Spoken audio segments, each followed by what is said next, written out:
Everyone talks about Targaryens and their dragons, but what about the ones that dominated with the sword? This is our definitive ranking on the greatest Targaryen warriors. No dragons allowed. Combat feats, duels, tourneys. This is about skill, no firepower. Right, and I think that most people watching this are going to be aware of at least like the top 2 or 3. That's going to be unchanging, kind of hard to argue with, but we're going to go through a handful of these guys, the upper echelon of Targaryen fighters throughout Westeros history, and as we go, we're just going to kind of bump them off and discuss which ones really deserve to be in the top 5. At the end, we will have the definitive top 5 Targaryen fighters. Let us know in the comments before we start who you think are in the top 5, and try to avoid those, come on, easy top 3. Like, I'm not going to name any right now, but you know who they are. Give us something a little bit creative.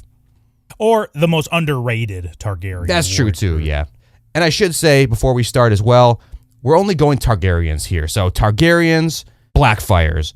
Pretty much that's it. Maybe a bastard here or there, but somebody like Orys Baratheon, for example, we put him on this list because, you know, you can make an argument that he is a good fighter. Maybe he deserves to be in the top 5. But we really don't have any proof that he's a Targaryen at all. Yeah, it's all rumors. Unless we get a definitive DNA test, we don't know. Also, Jon Snow, not confirmed. I don't think so. Get out of here. Yes. Also, he's not a great fighter, so there's that too. Let's go in chronological order here. So, Aegon the First, the Conqueror, not really known as a great warrior, known as a conqueror, but really carried by his dragon in these situations. And I don't know actually how great of a warrior he's even looked at as, around him, because his sister wife, Visenya, at one point really kind of called him out as hey, you need some protection around you, which I would think is an insult from coming from my sister wife, even though she wields Dark Sister. And basically, she forces him to create a Kingsguard. And if I was a great warrior, like maybe some of these others on this list, maybe my sister wife wouldn't have called me out like that. So he's up on the list right now, but I don't know if he's there. No, he's out. It's obviously out. I don't even want to spend too much time on Aegon the First. You want him out? You just don't even put him up there? Just automatically out? But you can wait to bump him, I suppose. But spoiler alert, he's going to be out pretty dang quick because he does not have any really combat feats. He has this great legacy. He came over, he had the Celtigars and all these people. He had an army of 3,000. He conquered Westeros with only an army of 3,000. It's like, and 3 dragons, 3 nukes, 3 hydrogen bombs he brought over as well. So that should be in bold, not really an asterisk. Like, hey, I conquered the 7 kingdoms with dragons. Not like, it's like you didn't conquer him. Balerion conquered it. So he's not even really a warrior. He's going to be out. Let's just move on to the next guy, man, because there's a reason why the best fighter in like the royal line doesn't wield Blackfyre, okay? So next up, everyone's favorite warrior prince, Aenys Targaryen. Aenys sucks. No, Aenys. It's Aenys Targaryen, and he also has no combat feats. In fact, he has anti-feats. Well, the only reason I bring up Aenys is for his brother Maegor here. And Maegor is known as such a definitive, brooding man, but I kind of wonder, because we haven't seen him on screen. You know, even if we did see him on screen, that would be book canon, that would be show canon, not book canon. But I wonder if Maegor just looks like this hulk of a man, like almost like an NFL linebacker, because his brother is so weak, just so passive and submissive. That's why Maegor looks good. Maegor's on the list. I think he might be up here for a long time, but I just look at Aenys and I'm like, I think you're making your brother look so much better in comparison. Oh, yeah, dude, 100%. Like, listen, this might be a hot take for some of our regular viewers here, but at first I thought Maegor was going to be in the top 5. Now I'm not so sure by the end. Like you said, we'll have him up there for now. And he is like a genetic freak, kind of like strength-wise, right? He's kind of similar to Maelys, which we'll get to, but not anywhere close to Maelys. I would say maybe he's more like the Hound compared to the Mountain, if you want to draw like the Maelys-Maegor comparison or whatever. But the only feats really we have of him, like true feats, off-dragon, and like not related to just being cool, you know, he was defeating hardened knights at age like 13, 14, you know, in tourneys and stuff like that, melees, jousts. And he was the last man standing at his own Trial of the Seven, which is super badass as well. We don't know exactly how that fight went, right? Like you said, we haven't seen it on screen. We haven't seen that battle described in great detail. So we don't know for sure, but we know he's a Chad. He was like feared all around the Seven Kingdoms, and not just because of his dragon, right? He could step off dragon back, and everybody's going to piss their pants too. For now, he's definitely in the top 5. Also wielded both swords, Dark Sister and Blackfyre, which is impressive. He defeated 3 Knight of the Kingsguards in jousting. So is jousting really a great indicator of combat strength? Probably not, but it does help a little bit to understand his capabilities. And defeating 3 of them, these guys got to be at least okay at jousting. And like you said, yeah, he was knighted at 16, defeated the Giant of the Triton and some other pirates. This is before he took Balerion, the Black Dread. So yeah, he was dominating with the steel before he even got on Dragonback. So I love Maegor, and also he wasn't killed in combat or poisoned. He was most likely assassinated sitting on the Iron Throne. So right. We got to take that consideration too here. Absolutely. He never actually got defeated, but he's up there. Maybe underrated pick here. I think you love this guy more than anyone else, and maybe we'll do a whole video on him. Old J-Dog, Jaehaerys I, the Conciliator. Yeah, he is the Conciliator. He's got a great beard. He has a great legacy. He's happy as hell. But most importantly, notoriously on Dragonstone, when he was kind of in pseudo-exile, he spent a year or more, like hyperbolic time chamber style, where he did nothing all day except train with the hyper-skilled Kingsguard. Like the Kingsguard at this time were notoriously skilled. Spent all night experimenting with his sister, woke up the next day, just went to town with the Kingsguard, got beaten, took that Senzu bean, grew stronger than last time. Every single day for, I want to say it was a year, but it might have been more than a full year. He rolls back up into King's Landing, and he has aura. He just has this aura. You don't want to mess with him. Again, doesn't have great feats on his own. You know, he wins like a trial by combat. He has a couple things. But the main feat is a statement by the Master of Arms that explicitly said that he would beat Maegor for sure if they fought. And maybe you could say, Maegor's getting a little bit older at this point. He's not his healthiest. Maybe. But I'm not even sure if that's accurate because this is a time where they don't really know what's going on with Maegor. So I think if you take that statement seriously, Jaehaerys I is above Maegor, just point blank. Yeah, and he kills. I think the most more impressive feat, because what you're saying there is he's training super hard, and at the end he's on the grind. Elia Scales, the Master of Arms of Dragonstone, right? He says, "Oh, if and this is this really a compliment?" At this point, Maegor's dead, and he's like, "Well, if Maegor ever came back, my lord, my money would be on you." It's like, okay. Cool, thanks. Well, there's no consequences for this glazing of the king. There's only benefits. So I don't see it as again, if you take it seriously, you take it seriously, which I don't know why. I don't know. I mean, this is my thought. They're training this guy with the thought in mind that this fight might actually need to happen in order for the usurping to go down. You know what I mean? And it's going to benefit the Master of Arms as the guy who was working to train Jaehaerys if he does win. So it's like, I don't know. I feel like I would take it a little bit seriously. If I was the Master of Arms and I'm training Jaehaerys for this thing that might go down and he's not ready, and I don't truly think he's ready, I'm not going to be glazing him and saying that. I'll be like, dude, we got to do some more training here because if you fail, it's going to be my ass. Like, Maegor's not going to be happy with me. Yeah, and the most impressive thing from Jaehaerys, I think, is when he is able to take down Braxton Beesbury when he's 49 years old.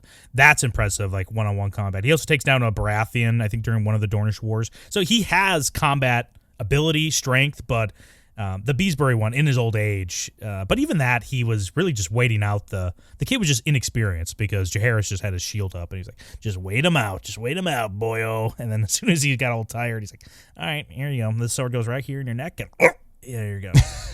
Yeah, got him.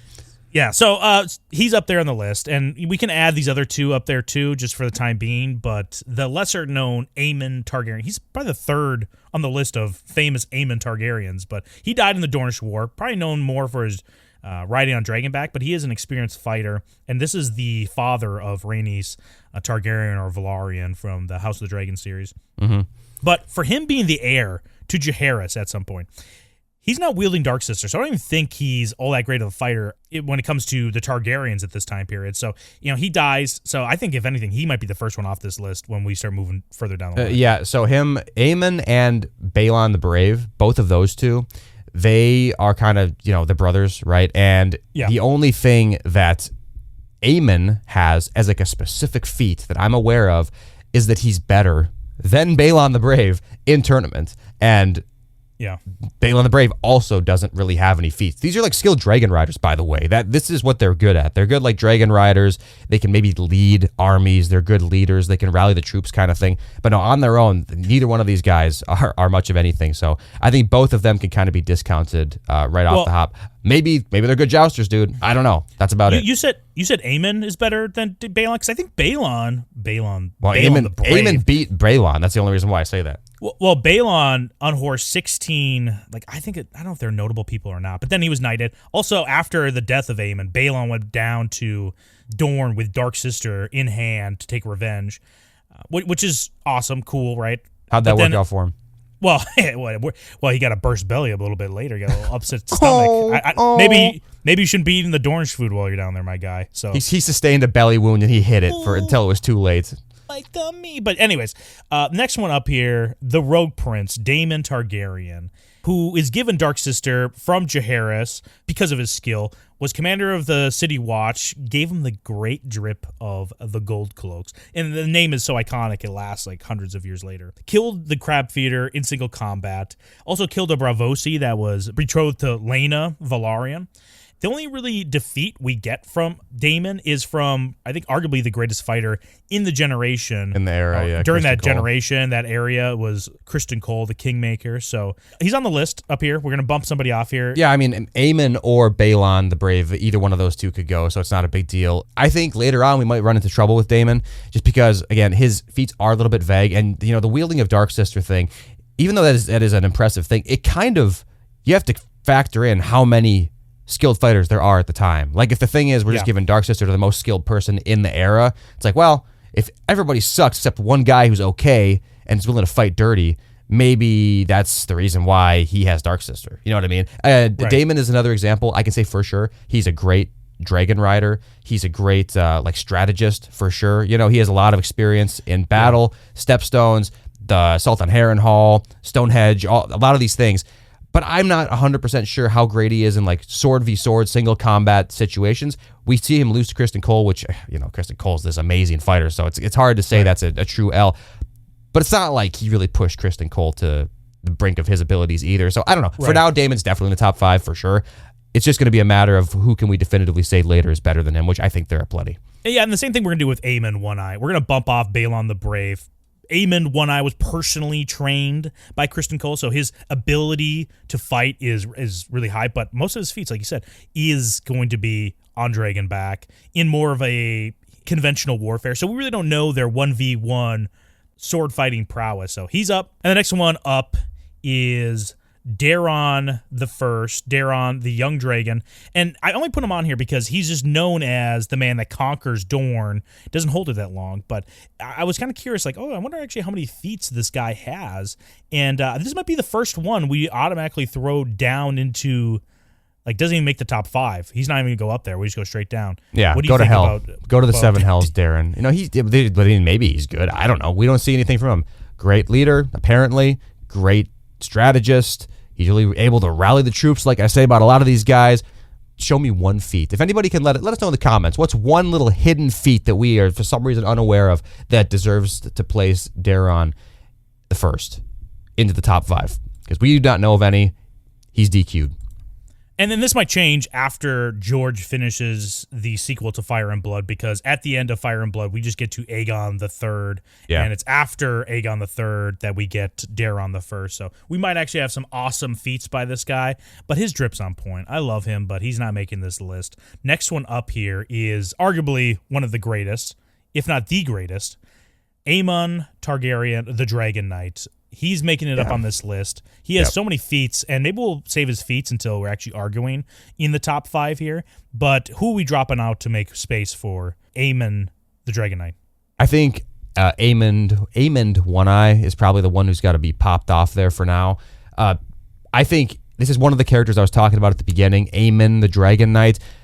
Just briefly, feats, he's stated many times to be the best fighter in like Westeros history to that point. He was pivotal in conquering Dorne. He tanked a poison arrow by choice.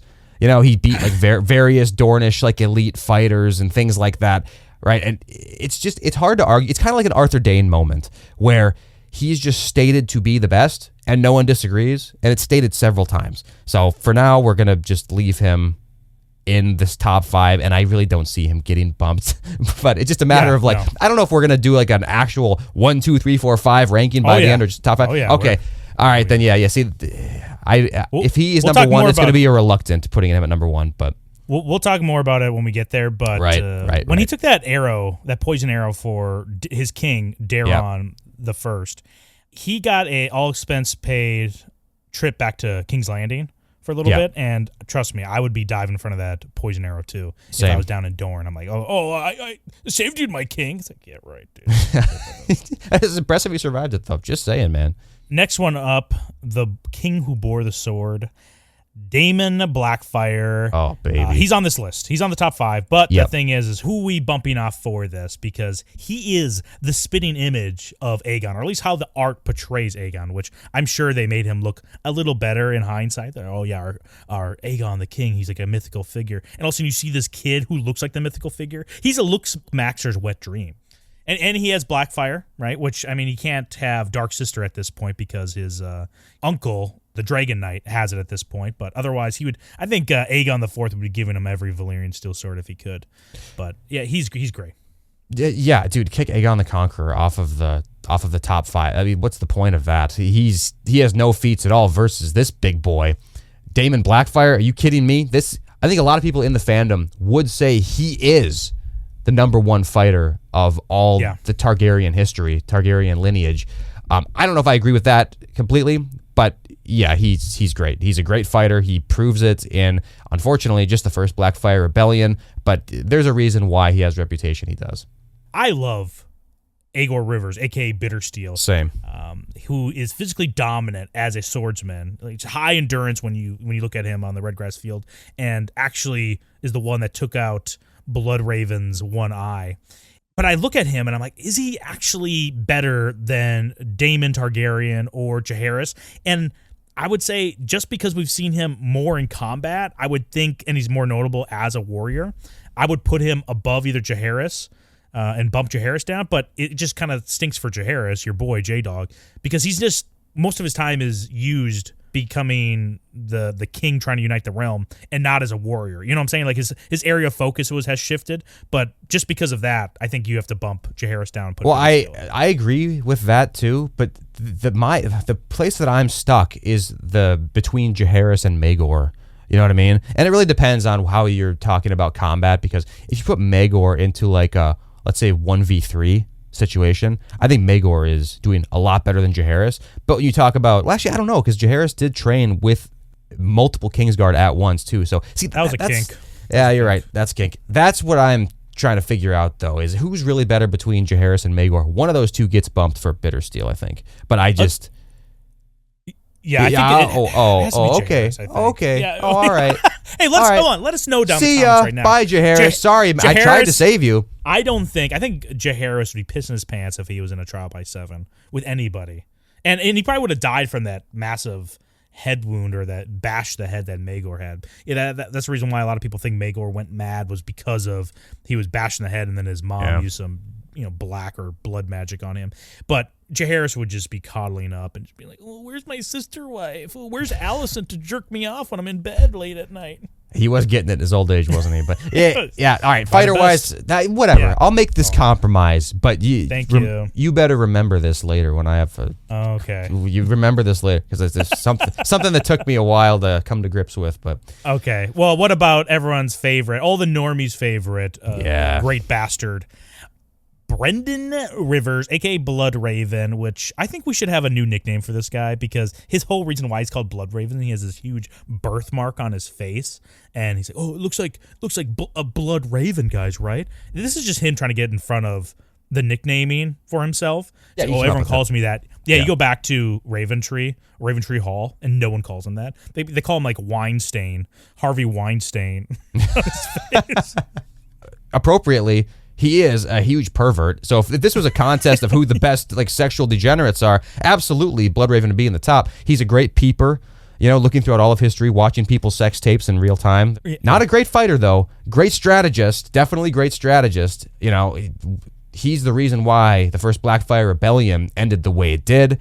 Which I know. Huge coward, man. I can't deny though that it was an impressive strategic feat. I guess he was basically working alone, didn't have any great leadership. But then again, that kind of gives him free reign to do whatever he wants too. So maybe he was throwing shit at the wall and then something stuck. Either way, Bloodraven's out of the top 5. I mean, there's no question. Put him, send him to the 7 hells. Yeah, I don't think he's in the top 5. Also, he wields Dark Sister. So earlier I was saying that Daemon, this is such an impressive thing that Daemon has a Dark Sister. But when you look at Bloodraven, he has Dark Sister at this point. I'm kind of questioning. Which Aegon the 4th, little stinker. I don't remember who gave it to him. I wonder if it was Dareon the Good, or if it was. I don't remember who Aegon gave it to him. Anyways, but yeah, he makes me question whether or not the best fighters actually have Dark Sister or not. But the next one up, the Dornish man himself, Baelor Breakspears, who is known to, he's got some good military conventional warfare feats when he was battling in the Redgrass Field. He's won a lot of tourneys, and he's known by people around the realm as the Hammer and his brother the Anvil.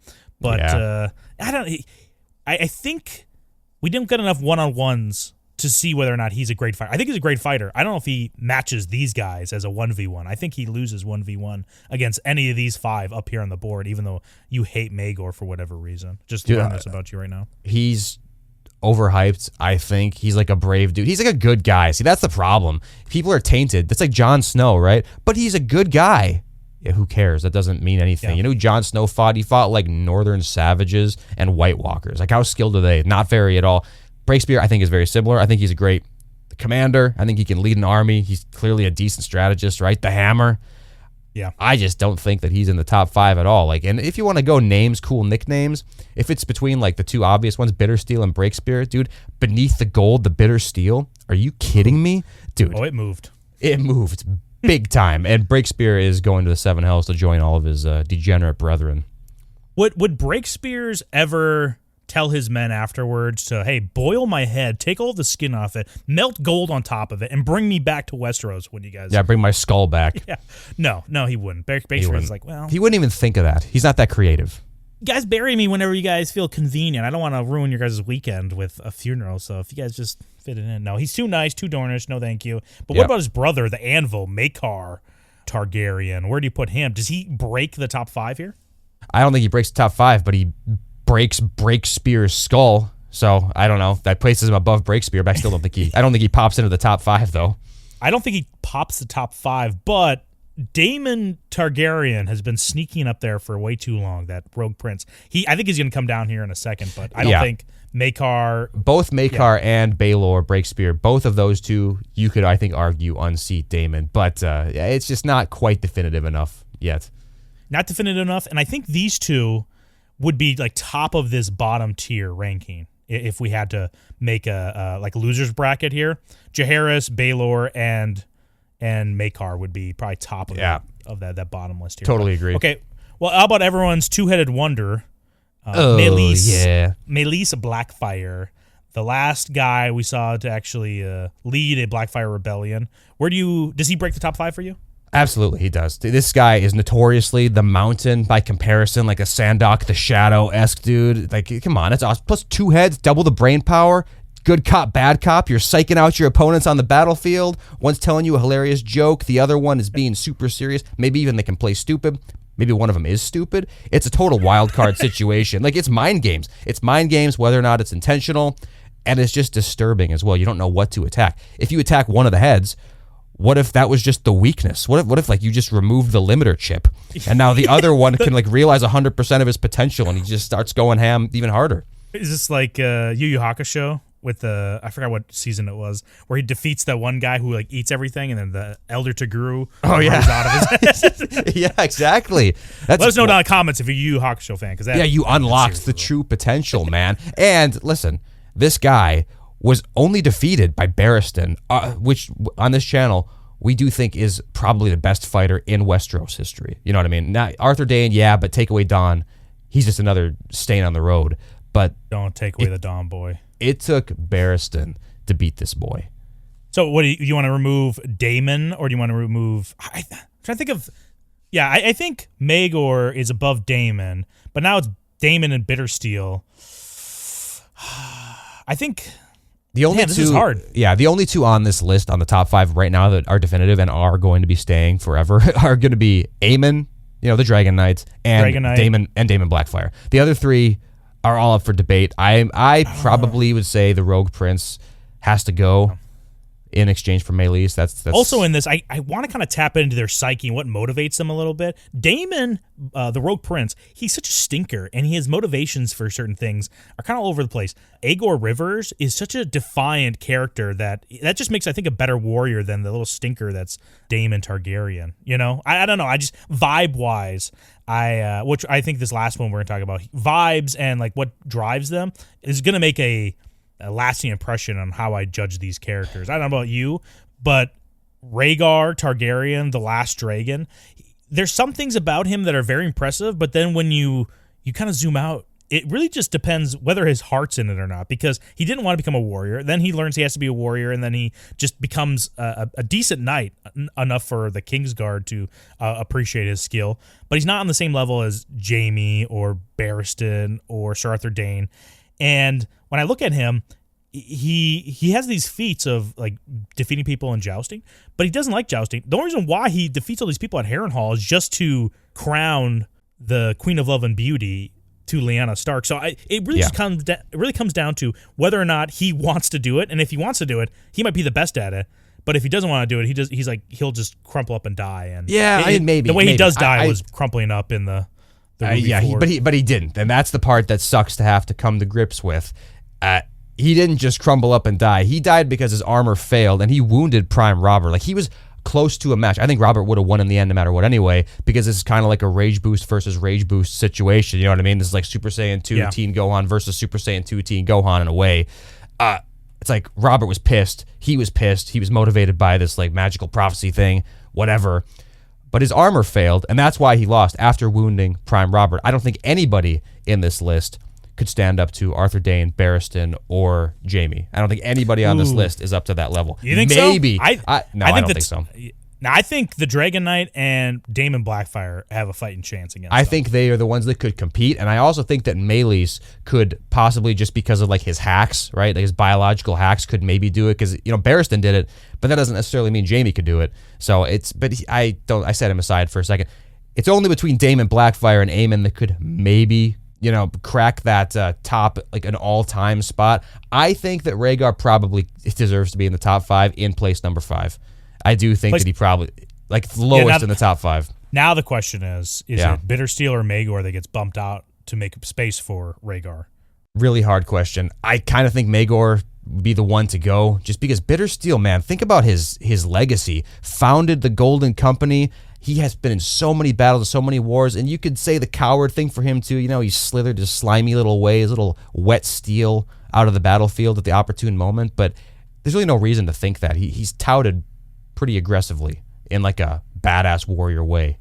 And the way Bittersteel dies is in combat. He lives to like 69, I think, years old. Yeah, and almost 70. Yeah, he's just a warrior through and through. Maegor, I don't know. I'm trying to remember what year he dies, but he's backstabbed by the cowards there in King's Landing. Yeah, I think, as much as people love Maegor, I love Maegor, but I think we got to make space for Rhaegar. And he's a Gary Stew. I don't love him being on this list, but it's just, I don't see any way you can deny it. Barristan legitimately respects Rhaegar as like a warrior. He does. Not just in jousting, actual fighting. And, take jousting for what you will, but he's arguably the best jouster in Westeros history. Like, he's unhorsed all the top guys in his era. So now that we got our top 5 here, Gator, let's go through and actually rank them 1 through 5. Yep. Greatest knights. And let's start from the bottom, because I think we might have some little bit of bickering in here at the top. But who is number 5 on this list for you? 5, I do think, is Rhaegar. And the reason why is because, like you said, I think it depends on his state of mind more so. Like, he has the potential maybe even to be number 1, but it's inconsistent. As long as there was some carrot in front of him to drive him to be number 1, I think he could be. But unfortunately, that's not the case. But Robert does crush his chest in. Now, for number 4, Bittersteel versus Maelys. I think we're going to have this conversation. Who is 3 and who is 4? Because Maelys is a monster of a man. Crushes his cousin's head in with his bare hands. Also kills Hand of the King, Ormond Baratheon, and is only taken down by one of the greatest swordsmen. I think in our video, if not the greatest. Spoiler alert for our video, Barristan is the top fighter for us in our minds over Arthur Dayne and Jaime. So the only way he goes down is in combat to one of the greatest, kind of similar to Rhaegar, but he still went down. compared to Bittersteel, who didn't go down. Well, he went down at 69 years old. Who isn't going down? That's basically Joe Biden and hey guys, who's the gold guy, huh? Hey, that's true. But Bittersteel, it's not like he won every battle he was in. He has a track record of retreating opportunistically, strategically, probably to save his men, whatever. But he has a lot of retreats in his rap sheet. So I don't think I don't think he could go and take Maelys in a one-on-one. So for me, I think this is easy. I think Bittersteel is at 4th place. I could even see an argument for Bittersteel being lower than Rhaegar, but I think this is the cleanest way to do it for now. Yeah, and I will say, Bittersteel going against 1v1 with Bloodraven, it needs to be considered that Bloodraven has supernatural powers at this point, and he can see things that other people can't, and he still was able to get one eye off of him and escape with his life. So, yeah, Bittersteel, number 4, number 3, Maelys. Now, how do we rank the final two? The Dragon Knight and the King Who Bore the Sword. Who are we going to put number 1? I know who I want to put number 1. Do you have it, or are you still kind of mulling this over? I'm biased towards some of these statements that it's really hard to get past, dude. Like Aemon the Dragonknight, they say so much about him, even though we don't see a ton about him. He has this great moment with Baelor, the Blessed, dude. Very Bible coded, It's like that poem from the 60s or whatever. It's like, it was then when I carried you, like that.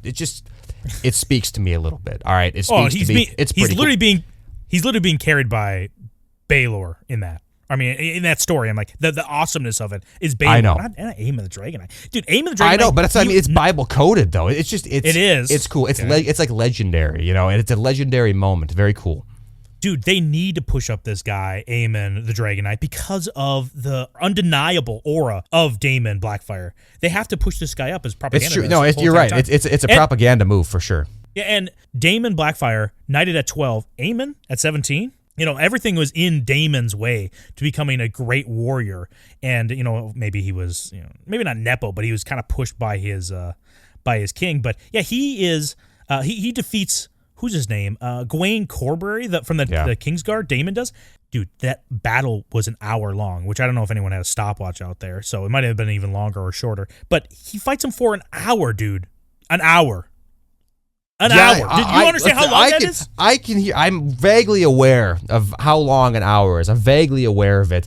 I don't know, man. I don't think that even any of that stuff can come close to the casualness by which Aemon the Dragonknight does these. Wasn't Aemon like an older middle-aged guy who entered a tournament just like for fun because he was being rebellious against Aegon IV, who is arguably the best Aegon king in Westeros history, and he just casually stomps everybody in the tournament full of respected Kingsguard hardened knights just because he wanted to?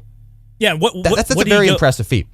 Yeah, and he went undercover to do so. And what did he go underneath? His name was the Knight of Tears. Knight of Tears. That's Rhaegar. He's in touch with his emotional side. That's Rhaegar. He's in touch with his emotions. He's in touch with his emotions. Okay. Listen, you want to talk? What does he do? What does he do there? He names his sister queen, the Queen of Love and Beauty, who does not help the fact they love incest. They do love incest, and now people are. Whoever thought maybe that Dareon II wasn't actually Aegon the fourth's son, that mindset or that theory was just confirmed in so many of those people's heads after you have the Dragon Knight naming his sister the Queen of Love and Beauty. It's like, dude, come on. No. Dude, getting with your sister does not make you a less skilled fighter at all. Daemon Blackfyre might have been on that like celibacy grind, which is super respectable, obviously. And maybe Aemon, Dragon Knight had a little bit of Coomer stuff going on, a little gooning for the sister going on. But I don't think that some of these feats, listen, fought a guy for an hour. I think that fight might not have even been that impressive. They might have been taking breaks. It's like in UFC or MMA, you know what I mean, where they end up just kind of hanging on each other, giving each other that big, long hug for 20 minutes. It's like, what are you guys doing? How about you start fighting again? That's probably what it was. Meanwhile, Aemon Targaryen went through the fastest tournament of all time, just casually. Hey, on the Night of Tears, defeating one hit. He would take Daemon to pound school. The only reason why he was knighted at 12 is because, again, Aegon IV was kind of being a little shitster.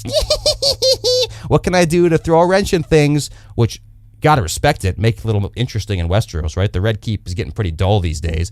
But I think it's propaganda on both fronts. Well, I know there's propaganda on both fronts, but I'm just trying to look at the definitive facts here. I'm fact focused, unlike you. You just love eating the propaganda of the Dragon Knight. You're on your knees over there. The Dragon Knight loses to some Dornish people that ambush Dareon in some like peace negotiations, or they're gonna come and talk. He's captured by the Dornish. Also, he dies to an assassin.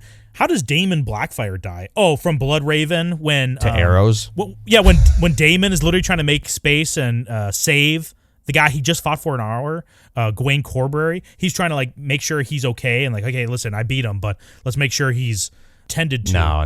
Yeah, Bloodraven's like, fire now! Fire! There's a weakness. We should hit him with our arrows.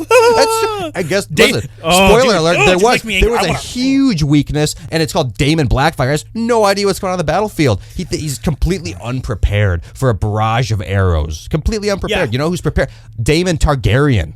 His namesake is way more prepared for this kind of thing than Daemon Blackfyre. Daemon Targaryen survives it, but Daemon Blackfyre does not. That's pretty pathetic, dude. Just take some cover. How hard is it to take some cover? All I'm saying is Daemon did not die by the sword or anybody within his close vicinity. Aemond the Dragonknight dies saving his king, which is very honorable. He should deserve number 2. But he dies by an assassin, and also he was captured by Dornishmen.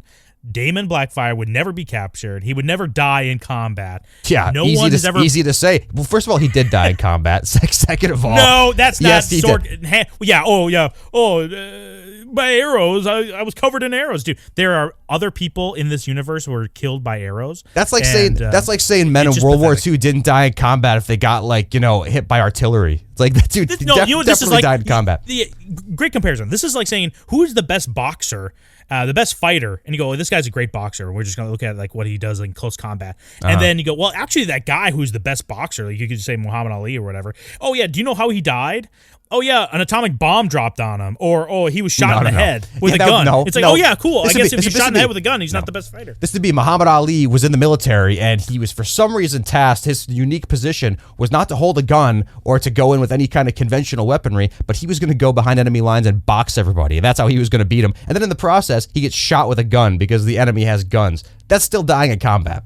Okay, fine. Let's just put them tied for first right now, but I want to hear people in the comments. Please comment who is the better. Daemon Blackfyre, the king who bore the sword, or the simp knight himself, Aemon Targaryen, the Dragon Knight. Nah, dude, simp for your sister doesn't even count. That's like Jaime, dude. That's like Jaime. Simp for your sister, it's all right. In fact, it might make you a better fighter. But using Jaime as an example versus the emo guy, the guy who sits in the corner with a little lute, except he can't even play it. He sits over there strumming chords. Hopefully somebody comes over and talks to him. At least Rhaegar could actually play his instruments, man. Daemon had no friends, and that's why he had to rebel.